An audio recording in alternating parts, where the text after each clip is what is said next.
في مدينة مكناس سنة 2017 كان أمين الغياتي محقق شرطة معروفاً بدهائه، يعيش واحدة من أصعب فترات حياته.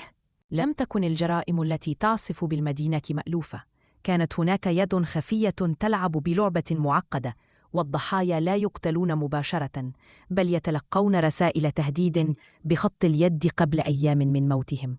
الضحية الأولى كانت سهام بناني، صحفية معروفة بتحقيقاتها عن قضايا الفساد. قبل أسبوع من وفاتها وجدت رسالة غامضة أمام باب منزلها، مكتوبة بالحبر الأزرق: العدالة تعرف طرقاً كثيرة، اختاري نهايتك بنفسك. وبعد 4 أيام تم العثور عليها جثة هامدة في سيارتها بعد أن انقلبت في منعرج خطير. في البداية ظن الجميع أنها حادثة سير، لكن أمين بخبرته كان يعلم أن الأمر ليس صدفة.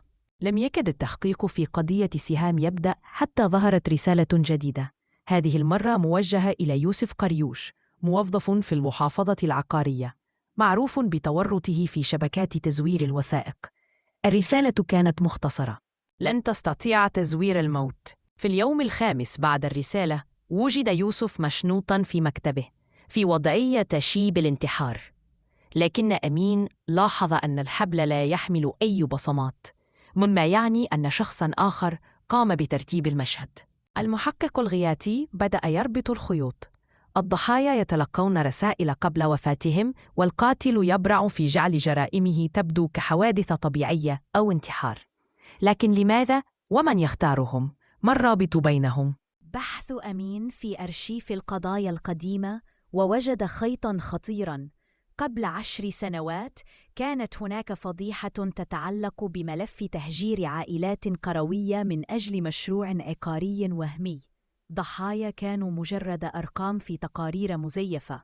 الصحفية سهام كانت من أوائل من كشفوا هذا الملف. يوسف في تلك الفترة كان من الموظفين الذين سهلوا عمليات التزوير، لكن لن يتابع أحد قضائياً. تم طي الملف في صمت حتى جاء هذا القاتل الرسام ليعيد فتح الجراح. ذات الصباح وجد أمين رسالة على سيارته، كان الخط نفسه والرائحة نفسها، حبر أزرق قوي، لكنها كانت موجهة له. هل أنت مستعد لأن ترى الظلم بأم عينيك؟ هذه المرة لم يكن التهديد مباشراً، بل كان دعوة إلى المشاركة في اللعبة. وبعدها بيومين تلقى مكالمة من رقم مجهول: الضحية التالية ستسقط في عيد العمال أمام المئات، هل ستنقذها؟ عيد العمال كان بعد 5 أيام. بدأ أمين سباقاً مع الزمن. من سيكون الهدف؟ رجل أعمال؟ مسؤول؟ حكومة؟ في تحرياته وصل إلى اسم خطير: عادل بالكبير، أحد النافذين الذين استفادوا من فضيحة التهجير. في الأول من ماي تجمع الناس في ساحة الهديم بمكناس. أمين كان هناك يراقب كل التفاصيل، يشعر بثقل الرسالة. وسط الحشود لمح عادل بالكبير يقف في منصة الشرف، يبتسم في وجه الكاميرات. في لحظة خاطفة دوى انفجار صغير تحت المنصة. لن يكن الهدف قتل عادل مباشرة، بل خلق فوضى.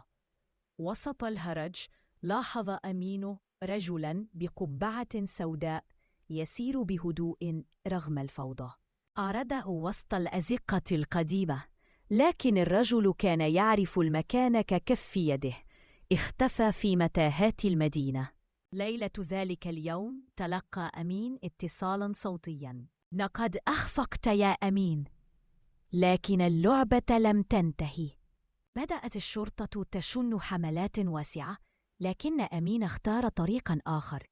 في اليوم التالي توجه إلى قرية سيدي عبو، حيث بدأت مأساة التهجير قبل 10 سنوات. هناك في بيت طيني قديم وجد رجلاً مسناً يدعى سي محمد الرحالي، والد إحدى العائلات التي شردت. كشف له العجوز أن ابنه مراد الرحالي اختفى منذ سنوات بعد أن أقسم أنه سينتقم. القاتل ليس مجرماً عادياً، بل ضحية تحول إلى قاضٍ شعبي يستعمل الذكاء أكثر من العنف. استمرت الرسائل، لكن أمين فهم الدرس. القاتل لم يكن يريد قتل الجميع، بل كان يريد أن يفتح أعين الناس. فكل جريمة كان يرتبها لتكشف ملف فساد معين. في إحدى الرسائل الأخيرة كتب القاتل: عندما يصبح القانون أداة للظلم، يظهر العدل في شكل جريمة. ورغم أن الشرطة لم تلقي القبض عليه، فإن المدينة كلها بدأت تتحدث عن القضايا المنسية، ومع الأيام بدأت ملفات قديمة تعاد إلى الواجهة. أمين الغياتي كان يعلم أن القضية لم تغلق، لكنها لم تعد بيده وحده. Dans les ruelles labyrinthiques de Meknès, au printemps 2017, la ville semblait engourdie dans une fausse tranquillité. Mais pour Amin El-Ghiati, inspecteur de police chevronné, ce calme n'était qu'un voile mince dissimulant une tempête à venir. Tout débuta par une lettre. Une enveloppe beige, sans timbre ni adresse, posée soigneusement devant la porte de Siham Benani, une journaliste connue pour ses enquêtes sur les réseaux de corruption. À l'intérieur, une phrase écrite à l'encre bleue d'une calligraphie impeccable. La justice a plusieurs visages. Choisissez le vôtre. Une semaine plus tard, Siham fut retrouvée morte dans sa voiture, accidentée dans un virage réputé dangereux. Officiellement, un banal accident. Mais pour Amin, c'était le début d'une chasse à l'homme dont il n'imaginait pas l'ampleur. Peu de temps après, une autre lettre fit surface. Cette fois-ci, la cible était Youssef Karouche, employé dans le cadastre, mêlé à des affaires de falsification de documents. Le message était glaçant de simplicité. On ne falsifie pas la mort. 5 jours plus tard, Youssef fut retrouvé pendu dans son bureau, en apparence un suicide. Pourtant, Amin nota que la corde n'avait aucune empreinte.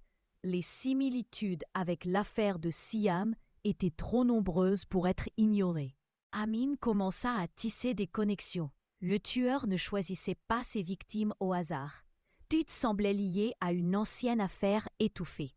Le déplacement frauduleux de familles paysannes sous prétexte de projets immobiliers fictifs. En remontant les archives, Amin découvrit l'ampleur du scandale. Des centaines de familles avaient été expulsées de leurs terres pour un projet qui n'avait jamais vu le jour. Derrière cette mascarade, des noms, hauts fonctionnaires, notaires, intermédiaires. Siham avait tenté de dénoncer cette fraude. Youssef, lui, avait manipulé les actes de propriété. L'affaire, classée sans suite à l'époque, ressurgissait, mais d'une manière macabre. Un justicier invisible, méthodique, qui appliquait sa propre sentence, lettre après lettre. Pare-brise de sa voiture. Le message était différent. « Es-tu prêt à voir la justice en face ?» Cette fois, le tueur lui lançait un défi personnel, puis un appel anonyme. La prochaine victime tombera le jour de la fête du travail, devant tout le monde. Sauve-la si tu peux. Avec 5 jours pour agir, Amin se lança dans une course contre la montre. Toutes ses investigations menaient vers Adel Belkebir, un magnat de l'immobilier, figure centrale du scandale passé. Le jour tant redouté arriva. La place Ladim était noire de monde pour les célébrations du 1er mai. Amin, posté parmi la foule, observait chaque mouvement, chaque visage. Sur la tribune, Adel Belkebir, entouré d'officiels, affichait un sourire confiant.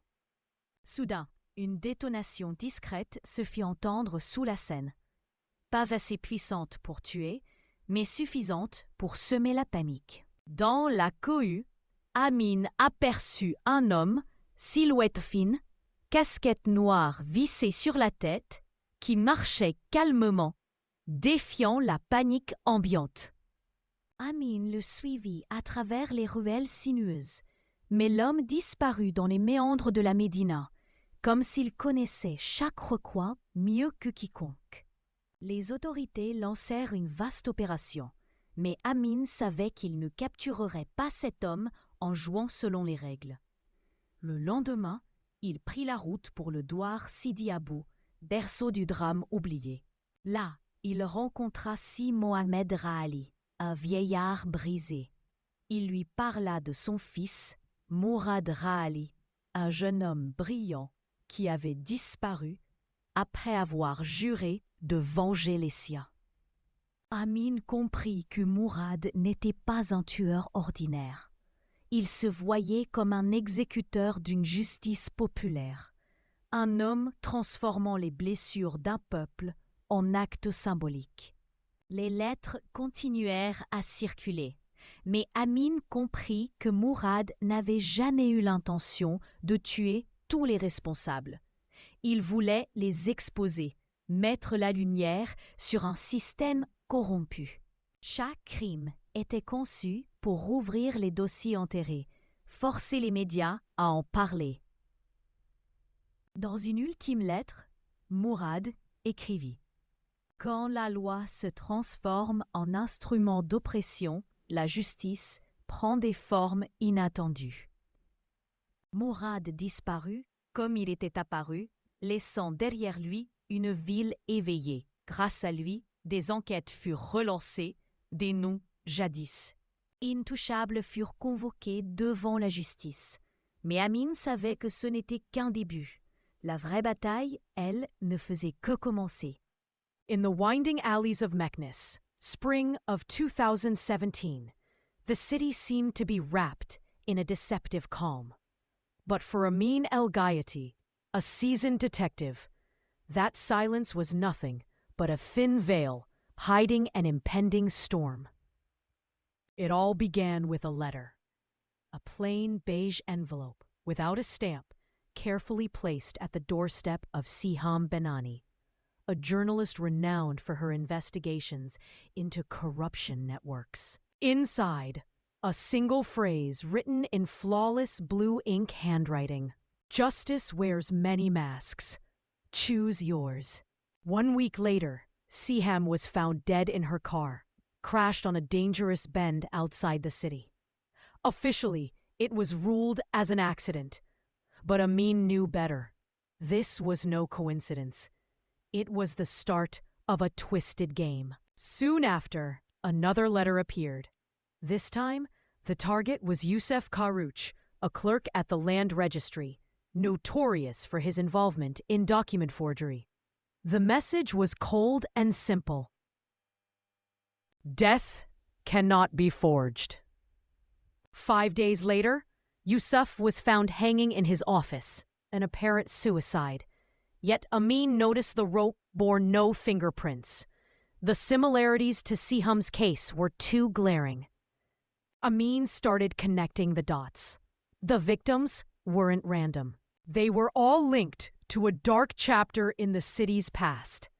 A fraudulent land eviction scandal where hundreds of peasant families were displaced under the guise of fake development projects. Digging through dusty archives, Amin uncovered the scandal's full scale.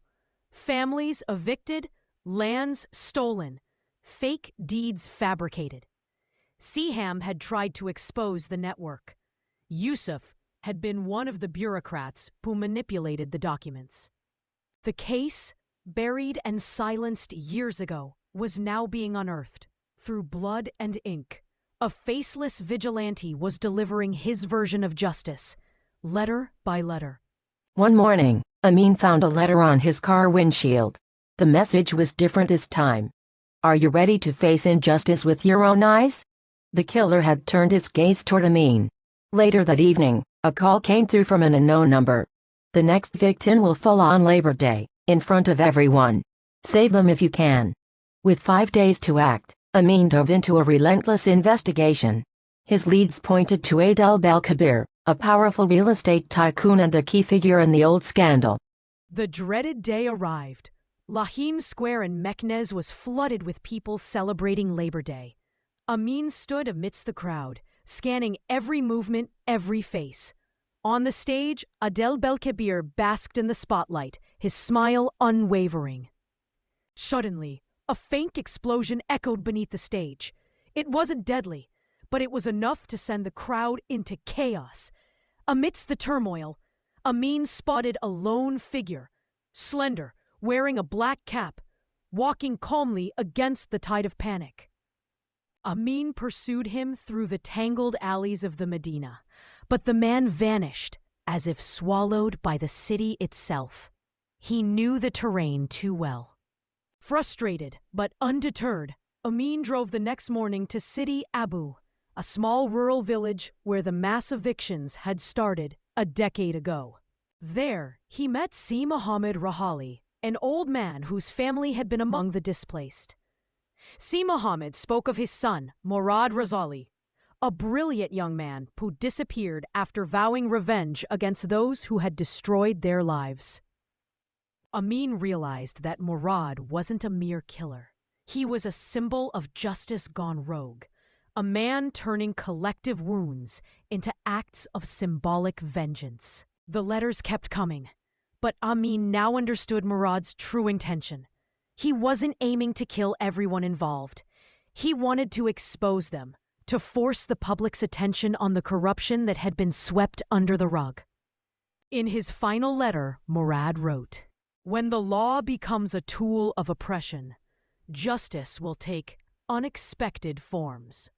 Murad vanished, leaving no trace. But the city had changed. Investigations were reopened. Powerful names were summoned to court. The media couldn't stay silent anymore. Amin knew the war wasn't over, but this time he wasn't the only one fighting.